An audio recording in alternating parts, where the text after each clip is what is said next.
السلام علیکم دوستو، کیا آپ جانتے ہیں کہ کن منافقین نے حضور صلی اللہ علیہ وسلم کے روضہ اقدس پر حملہ کیا اور آپ کی قبر کشائی کرنے کی کوشش کی؟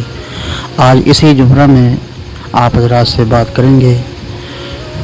عظیم ساتھیوں، سلطان نور الدین زنگی کا زمانہ تھا۔ آپ نے 3 دن لگاتار ایک ہی خواب دیکھا کہ حضور صلی اللہ علیہ وسلم کے خواب میں زیارت ہوتی اور آپ صلی اللہ علیہ وسلم فرماتے کہ میرے قبر مبارک پر حملہ ہوا ہے، اہل کفر نے حملہ کیا ہے،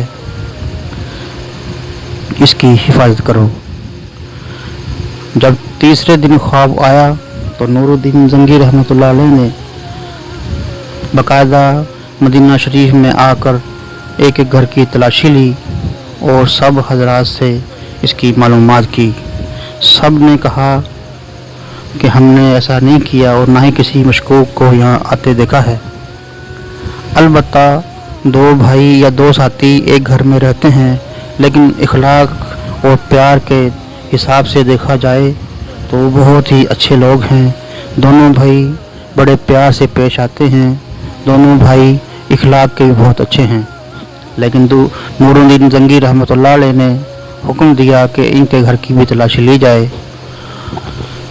محترم سامعین، جب ان کے گھر کی تلاشی لی گئی تو آپ حیران رہ جائیں گے سن کر کہ جب ان کے کمرے کی تلاشی لی گئی اور ایک جگہ پر زمین ہلکی سی محسوس ہوئی، ایسے لگا کہ نیچے کوئی چیز بج رہی ہے یا کوئی چیز خالی ہے، اوپر سے کسی چیز کا ڈھکن بج رہا ہوتا ہے، ایسا محسوس ہوا۔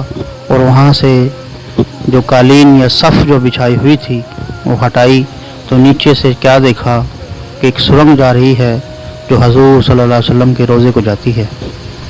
ان ظالموں نے اپنے گھر سے ایک سرنگ کھود رکھی تھی جو نعوذ باللہ اس مشن پر تھے کہ نعوذ باللہ من ذالک حضور صلی اللہ علیہ وسلم کے روضے کی بے حرمتی کرنی ہے۔